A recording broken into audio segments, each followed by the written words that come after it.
Assalamualaikum. Hari ini kami akan menunjukkan amali wuduk, tayamum, solat jenazah serta tazkirah ringkas bulan Ramadan.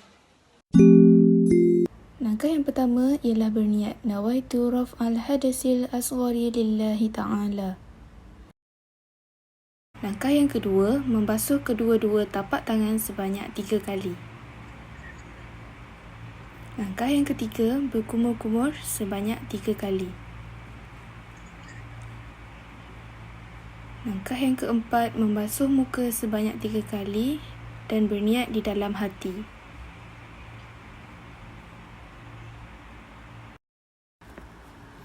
Langkah yang kelima, membasuh tangan kanan dan kiri hingga ke siku sebanyak 3 kali. Langkah yang keenam, menyapu air ke kepala sebanyak 3 kali. Langkah yang ketujuh, menyapu telinga kanan dan kiri sebanyak 3 kali. Langkah yang ke-8, membasuh kaki kanan dan kiri hingga buku lali sebanyak 3 kali.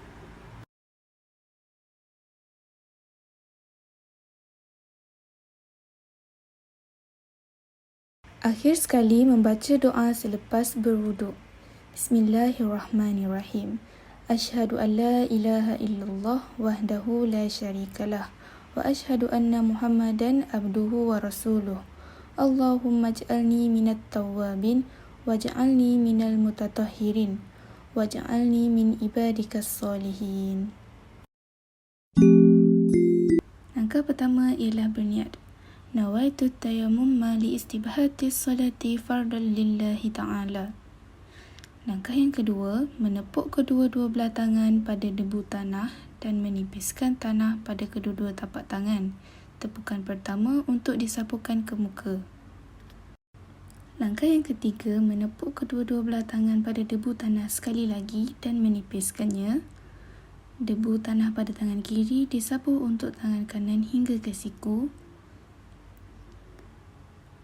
Debu pada tangan kanan pula disapu untuk tangan kiri hingga ke siku.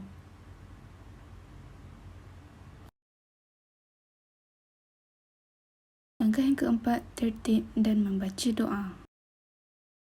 Terdapat 7 rukun di dalam solat jenazah. Yang pertama niat, kedua berdiri tegak, ketiga takbir 4 kali termasuk takbiratul ihram, yang keempat membaca al-Fatihah, yang kelima selawat ke atas Nabi, keenam membaca doa untuk jenazah dan ketujuh memberi salam. Jika jenazah tersebut ialah perempuan, kepala hendaklah diletakkan di sebelah kanan imam dan imam berdiri sebaris dengan punggungnya. Usalli ala haza mayitati arba'a takbiratin farda kifayati ma'muman lillahi ta'ala. Allahu Akbar. Bismillahirrahmanirrahim. Alhamdulillahi rabbil alamin. Ar-Rahmanirrahim. Maliki yaumiddin. Iyyaka na'budu wa iyyaka nasta'in. Ihdinas siratal mustaqim. Siratal ladzina an'amta 'alaihim ghairil maghdubi 'alaihim waladdallin. Amin. Allahu Akbar. Allahumma salli ala sayyidina Muhammad. Allahu Akbar. Allahumma afir laha warhamha wa'afiha wa'fu anha. Allahu Akbar. Allahumma la ta'zimna ajrahu wa la taftinna ba'dahu waghfir lana wallahu. Assalamualaikum warahmatullahi. Assalamualaikum warahmatullahi.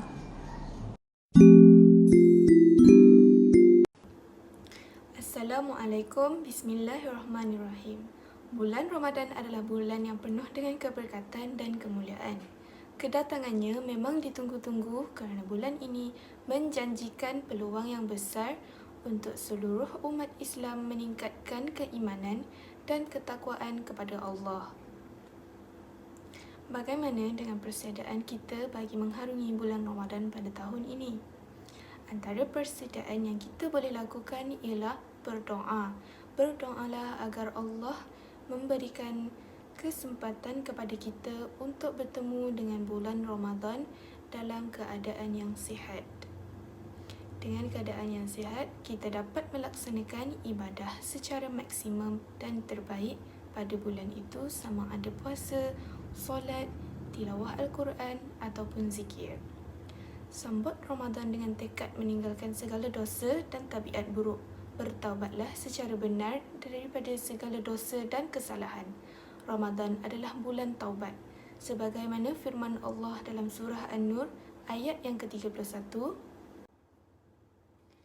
A'udzubillahi minasyaitonirrajim. Bismillahirrahmanirrahim. Watubu ilallahi jami'an ayyuhal mu'minuna la'allakum tuflihun. Dan bertaubatlah kamu sekalian kepada Allah, wahai orang-orang yang beriman, supaya kamu berjaya. Terakhir adalah bertekad memperbaiki amal ibadah seperti solat, membaca Al-Quran dan sebagainya.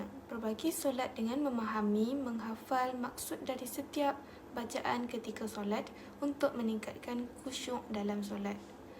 Perbaiki baca Al-Quran dari segi tajwid, sebutan, kelancaran bacaan bagi menambahkan kekuatan dan keinginan untuk membaca Al-Quran sepanjang Ramadan dan sepanjang hidup. Oleh itu, marilah kita bersama-sama membuat persiapan yang sebaiknya, sama ada dari sudut mental maupun fizikal. Rebutlah peluang Ramadan kali ini dengan mempertingkatkan lagi amal soleh agar kita menjadi insan yang lebih bertakwa kepada Allah, insya-Allah. Allah Subhanahu Wa Taala telah menjadikan satu malam yang istimewa dalam bulan Ramadan, yang mana dilipat gandakan setiap amalan yang dilakukan pada malam tersebut. Berdasarkan firman Allah Subhanahu Wa Taala, Inna anzalnahu fi lailatul qadr. Wama adraka ma lailatul qadr. Lailatul qadri khairum min alfi syahr. Surah Al-Kahf ayat 1 hingga 3. Yang bermaksud, sesungguhnya kami telah menurunkan Al-Quran pada malam Al-Qadar, dan adakah engkau mengetahui akan kebesaran malam itu? Malam Al-Qadar itu lebih baik daripada malam 1000 bulan. Setiap amalan yang dilakukan pada malam itu akan digandakan sebanyak 1000 bulan, iaitu bersamaan dengan 84 tahun. Kita pun tidak tahu berapa lama kita akan dapat hidup. Jadi, rebutlah peluang itu dengan beribadah kepada Allah Subhanahu Wa Taala. Bilakah berlakunya malam itu? Wallahu alam. Baginda SAW menyatakan bahawa malam Lailatul Qadar berlaku pada 10 malam terakhir Ramadan pada malam yang ganjil. Berdasarkan sebuah hadis Jabir bin Samurah bahawa Rasulullah SAW bersabda, At-tamithu hafil ashri awal akhiri witran. Maksudnya, carilah malam Lailatul Qadar pada 10 malam terakhir pada malam yang ganjil. Allah Subhanahu Wa Taala menyembunyikan malam Lailatul Qadar adalah supaya ia menjadi pendorong kepada umat Islam untuk mencarinya. Oleh itu, kita hendaklah berusaha bersungguh-sungguh beramal dan menunaikan ibadah demi untuk mencari malam tersebut. Semoga Allah mengurniakan kepada kita malam Al-Qadar yang diisi dengan amal kebajikan dengan menghidupkan malam tersebut. Seterusnya, melayakkan kita untuk mendapat keampunan daripadanya. InsyaAllah. Sekian, terima kasih.